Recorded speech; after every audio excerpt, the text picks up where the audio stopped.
tidak pakai assalamualaikum, bukan berarti tidak boleh di keraton pakai assalamualaikum ya. Tapi saya merasa bahwa ini dawuh Allah lewat leluhur saya. Kembali aja masalah anaknya yang jadi putri mahkota itu kita tidak pernah kita kenal, ya kita tidak kenal, jadi kita tidak pernah itu mesti berlawanan dengan aturan pokok kekhalifahan Soeharto.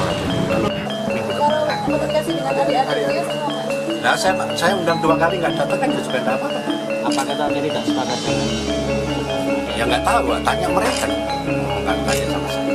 Kenapa?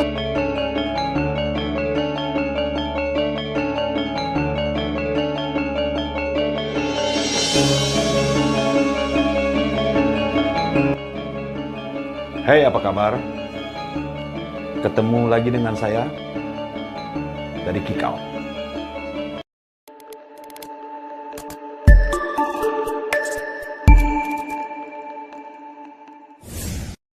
Oke, selamat malam Sobat Kikau. Kali ini saya akan membahas tentang Trah Raja Mataram.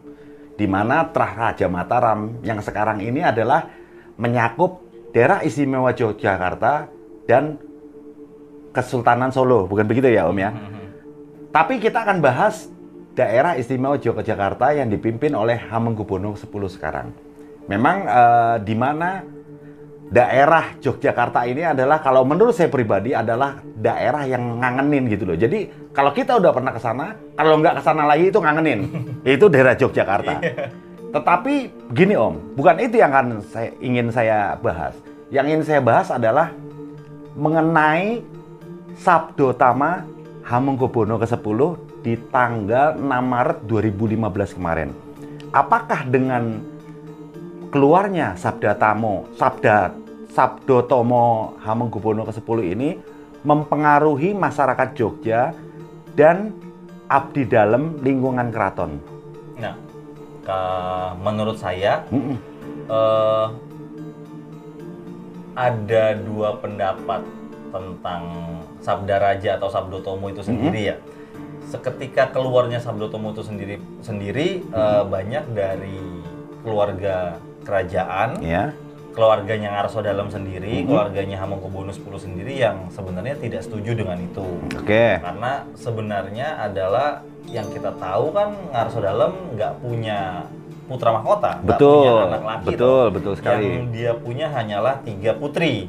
Nah, untuk adik-adiknya seperti Pangeran Prabuyudo dan lain sebagainya itu, Ngarso Dalem hanya melegitimasi anaknya untuk bisa menjadi Ratu Yogyakarta untuk kedepannya. Gitu loh. Nah, itulah yang menjadi polemik sampai sekarang. Kalau menurut saya sih polemik monarki di mana-mana adalah rebutan kekuasaan sih sebenarnya. Dalam monarki hal seperti ini adalah hal yang wajar lah. Di semua monarki di seluruh dunia semuanya pasti seperti ini. Apakah Sabdotomo Hamengkubuwono X di 2015 kemarin adalah bentuk dari monopoli untuk penerus dari kerajaan daerah istimewa Yogyakarta itu khusus di tangan keluarga beliau aja? Bisa jadi bisa ya, bisa tidak, bisa iya maksud saya. Jadi kalau misalnya kita lihat pakemnya Mataram adalah tidak pernah mengangkat putri untuk menjadi ratu atau pemimpin di kerajaan. Iya, betul. Tapi Sabda Raja adalah sebuah hal yang mutlak, bukan? Maksud saya raja sebagai penguasa mempunyai hak veto untuk bisa menentukan segala sesuatu. Betul. Itulah yang jadi masalah. Kalau misalnya kita berkaca pada tahun 1944 sebelum 1945 lah, bagaimana Sultan Jogja, Sultan Hamengkubuwono ke-9 waktu itu ujuk-ujuk bahasa Jawa bilang itu mau bergabung dengan pemerintahan Indonesia. Sebenarnya untuk apa kalau misalnya dipikirkan? Karena masalahnya mereka sudah mempunyai negara sendiri, negara yang berdaulat dan diakui oleh dunia waktu itu kan. Kerajaan mereka sebagai kerajaan, sebagai negara sudah diakui jauh sebelum Indonesia itu merdeka. Lalu mereka tiba-tiba mau bergabung dengan pemerintahan yang baru saja lahir. Iya. Lebih jauh dari itu, bahkan Hamengkubuwono IX mengeluarkan dana pribadinya untuk bisa menjalankan operasional dari Republik Indonesia yang waktu itu belum punya penghasilan. Yang notabene masih baru saat itu. Nah, kalau misalnya kita pikir-pikir, sebenarnya Ngerso Dalem buat apa melakukan itu? Karena kalau saya lihat, Ngerso Dalem itu adalah seorang politikus yang mumpuni, jadi dia lebih tahu apa yang akan terjadi di masa depan. Misalnya, kalau misalnya mungkin Ngerso Dalem saat itu berpikiran dia harus mencoba terobosan besar adalah untuk bergabung dengan negara Republik Indonesia. Karena kalau tidak saat itu, yang dikhawatirkan adalah pecahnya Keraton Jogja pada saat itu. Gitu loh ya. Karena bentuk monarki pada saat itu ya bisa dilihat saudara kembarnya adalah Solo. Iya. Yang akhirnya tidak mendapatkan legitimasi apa-apa dari rakyatnya sendiri. Oke. Itu seperti itu. Makanya kalau misalnya mau dilihat, kalau tadi pertanyaannya seperti itu, ya saya harus mengatakan ya dan tidak. Karena hak veto tersebut. Karena vetonya ada di tangan raja. Iya. Ini ingin menampung aspirasi, jadi bukan pengerahan massa atau mempengaruhi massa seperti apa. Jadi kita menampung apa yang menjadi keinginan dari sebagian masyarakat Jogja pada khususnya. Itu yang utama. Jadi kemudian yang kedua, memang tadi malam kita sudah berurun rembuk bersama saudara-saudara kami sebagai keturunan Ngerso Dalem. Tapi untuk saat ini mungkin kita belum bisa menyampaikan hasilnya karena kita masih menunggu seperti Mas Yudan katakan tadi, kita berusaha untuk ketemu Ngerso Dalem dulu. Jadi semoga bisa mendapatkan penjelasan secara langsung dan kita bisa, mudah-mudahan kita juga bisa memahami kondisi yang sebenarnya gitu.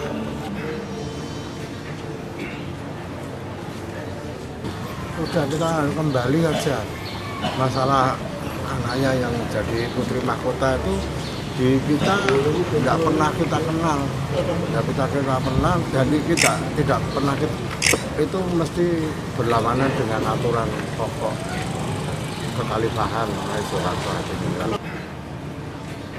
Ya, saya rasa yang paling pokok bagi kami, Khalifatullah itu kan puncak gelar sultan. Ngerso Dalem sampean Ingkang Sinuwun itu kan konsep kepemimpinan dalam kultur Jawa. Yang di sana pedomannya ada Astagfirullah, ada Tajus Salatin, ada Abdul Suko. Kemudian Kanjeng Sultan Hamengkubuwono Senopati Ngalogo itu kan pemimpin negara. Abdurrahman Sayyidin Panotogomo pemimpin agama. Itu satu konsep yang di dunia hanya ada di Jogja. Yang pertama saya ingin menyampaikan keberanian Sultan untuk menghilangkan gelar Khalifatullah itu bermakna hilangnya salah satu pondasi Adeking Keraton Yogyakarta yang kemudian itu bisa meruntuhkan kehidupan keraton itu sendiri. Artinya dari 3 pilar, keagamaan, kemudian budaya, dan sosial, kalau pilar utama itu dihilangkan, maka berarti Sultan sudah meruntuhkan pondasi. Nah, yang saya lihat begini, dalam Sabdo Tomo Hamengkubuwono X di 2015, di butir kelimanya dari 8 sabdo, di butir kelimanya itu saya rasakan secara pribadi ini, itu adalah sebuah monopoli. Monopoli dia bisa menunjuk langsung karena dia tidak memiliki seorang putra atau putra mahkota. Jadi tidak diturunkan ke keponakannya yang laki-laki, ke adiknya atau ke adiknya gitu. Jadi itu adalah butir kelima, itu adalah menurut saya itu adalah sebuah monopoli gitu loh. Ya, monopoli itu adalah hak raja bukan? Maksudnya gitu loh. Jadi kalau misalnya raja sudah bertitah, kita kan nggak bisa untuk menolak, maksudnya itu kan itu adalah sebuah hak mutlak yang dimiliki oleh dia. Iya. Dari mana bagaimana pemikiran dia ketika Hamengkubuwono ditanya itu adalah dari Yang Maha Kuasa, selalu ditanya seperti itu kan. Iya. Tapi kalau misalnya kita mau jujur, mungkin Ngerso Dalem yang ke-10 dia harus berpikir lebih jauh daripada zamannya sekarang. Oke. Ini mungkin bentukan dari ayahandanya atau bagaimana kita juga nggak ngerti. Tapi dilihat dari pertama, saya bisa melihat Ngerso Dalem tidak mengambil gerwo. Garwo, sorry. Garwo ampean. Iya, garwo ampil. Maksudnya dia tidak mengambil selir loh. Oke. Dia hanya bersetia kepada satu permaisuri. Oke. Yang sampai sekarang masih GKR Hemas. Iya. Ya, jadi dari situ kita sudah tahu bahwasannya Ngerso Dalem saat ini Hamengkubuwono 10 begitu detail memperhatikan emansipasi wanita. Jadi mungkin yang akan diambil oleh Ngerso Dalem adalah saat ini wanita pun sebenarnya bisa tampil untuk bisa memimpin rakyat, karena keraton Yogyakarta yang sekarang bukan seperti keraton Jogja yang dulu memimpin politik, kemiliteran dan lain sebagainya. Padahal kan untuk yang saat ini kan hanya memimpin kebudayaan. Oke. Berarti apakah itu tidak melanggar leluhur-leluhurnya yang Mataram itu? Ya. Kalau misalnya melanggar, ya pasti kalau melanggar adat pakem, pasti itu melanggar. Karena tidak ada satu kerajaan di Jawa kecuali Majapahit itu yang apa namanya memposisikan ratu sebagai kepala negara, sebagai kepala negara. Majapahit saat itu dipimpin oleh Tribuna Tunggadewi, tapi itu pun sebagai pengganti daripada Hayam Wuruk, karena Hayam Wuruk waktu itu masih kecil. Gitu loh, tapi diganti oleh ibunya Tribuna Tunggadewi. Oke.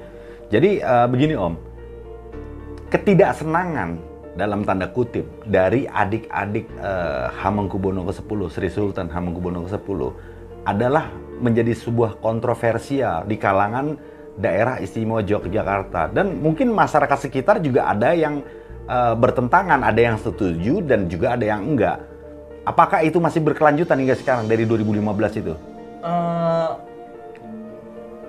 Tapi kalau misalnya apa namanya setuju atau tidaknya dalam sebuah monarki, makanya tadi saya bilang itu hal yang biasa sebenarnya sih. Dalam suatu keluarga kerajaan sendiri ada yang tidak setuju, ada yang setuju. Sebenarnya ya biasa-biasa aja. Makanya itu kan dibilangnya hak untuk bisa memilih secara mutlak itu ada pada Ngerso Dalem, pada Hamengkubuwono ke-10, bukan pada yang lain-lainnya. Jadi kalau misalnya tadi dibilang apakah ini melanggar adat, melanggar pakem, ya pasti melanggar pakem. Dengan cara mengambil gelar, maksudnya mengangkat gelar GKR Pembayun, anak pertamanya Ngerso Dalem yang pertama, menjadi menjadi Mangkubumi, itu pun sudah melanggar pakem, melanggar pakem. Pakem dari Mataram ya. Tapi kan maksud tadi kembali ke tadi kan, makanya mungkin Ngerso Dalem saat ini bisa melihat bagaimana yang namanya emansipasi wanita saat ini benar-benar bergaung kencang, gitu loh, dengan cara seperti itu.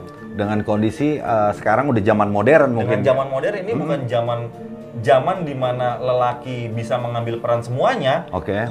Berarti kan wanita sebenarnya bisa berkecimpung juga menjadi sosok raja gitu ya. Sosok ratu lah.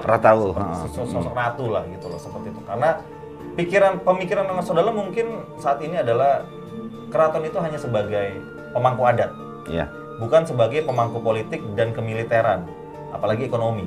Atau mungkin anak beliau yang mungkin ya akan diangkat menjadi Mangkubumi diwakilkan oleh sang suami. Bisa nggak seperti itu? Jadi ratunya perempuan tapi yang mengatur pemerintahan daerah istimewa Yogyakarta adalah si suaminya yang notabene memang laki-laki. Nggak bisa. Jadi maksudnya undang-undang keistimewaan itu mengatur bahwasannya raja atau pemimpin keraton adalah sebagai gubernur, gubernur Jogja. Nah itu sudah diatur dalam apa namanya undang-undang keistimewaan Yogyakarta. Itu sudah ada. Jadi nggak bisa kalau misalnya sebagai penguasa keraton, istrinya lalu suaminya sebagai gubernur Jogja, itu nggak bisa. Gitu. Mereka harus satu orang. Gitu. Jadi benar-benar sangat emansipasi wanita. Jadi sangat kuat gitu ya. ya itu memang penunjukan dari undang-undang keistimewaan kan? Iya, dan hak veto dari Hamengkubuwono X yang telah membuat Sabdo Tama itu. Iya, untuk membuat Sabda Tama itu, Sabda Raja itu adalah hak mutlak daripada Ngarso Dalem. Iya. Hamengkubuwono X. Tahu nggak? Kalau saya tahu jangan tanya lagi. Apakah itu benar Pak Sultan? Apanya? Belum ada pernyataan langsung dari Biar sekarang itu saya tidak mau. Biar sekarang yang tidak setuju biar muncul dulu. Saya ingin melihat porsinya redaksi ini kira-kira mau nyapa. Itu aja. Ya, minggu depan baru saya akan panggil. Sabdo Raja yang ketiga. Oh, wartawan. Minggu depan. Kalau komunikasi dengan adik-adiknya selama ini. Nah, saya undang 2 kali nggak datang kan juga nggak apa-apa. Apakah katanya tidak sepakat dengan Ngarso Dalem adik-adik? Ya nggak tahu, tanya mereka. Ngomong nggak tanya sama saya. Kenapa mengundang Pak Sultan? Apanya? Adik-adiknya. Apanya? Iya, kenapa mengundang mereka? Lah wong adik kok kan perlu saya undang. Saya jelas gitu. Tapi nggak datang ya udah nggak apa-apa. Atas ketidaksetujuannya Pak. Loh, ya itu bisa saja terjadi semuanya. Orang lain tidak setuju nggak boleh. Wong belum kenal sama saya nggak setuju juga boleh ya. Lihat, namanya orang. Nerjang program, nerjang Khalifatullah, Assalamualaikum dan lain sebagainya. Nah, kita cuma mohon doa restu mudah-mudahan Keraton Jogja ini lestari dalam paugeran adat istiadat tradisi budaya yang baik, yang benar. Gitu. Namun gimana itu? Oh, saya belum berani komentar. Itu masih kita bicarakan langsung. Di dalam sempat bertemu dengan Gusti Pembayun. Iya. Seperti apa Bapak? Begitulah Sobat Kickout yang Om Kickout juga menceritakan tentang polemik Sabdo Tomo dari Hamengkubuwono X. Dan insya Allah tim Kickout akan datang ke Jogja dan menelusuri lebih dalam budaya-budaya daerah istimewa Yogyakarta beserta cerita-cerita mengenai Keraton Yogyakarta. Terima kasih sudah menonton. Jangan lupa subscribe. Jika ingin mempertanyakan atau memberikan tanggapan-tanggapan, silakan di komentar. Insya Allah nanti kami jawab. Dan kalau senang, monggo di-share. Terima kasih sudah nonton. Salam Kickout. Dalem lan abdi dalem. Nampa weninge dawuh Gusti Allah Gusti Agung Kuwasa Cipta lan Rama ningsun eyang-eyang ingsun para leluhur Mataram. Wiwit wektu iki ingsun nampa dawuh kanugrahan.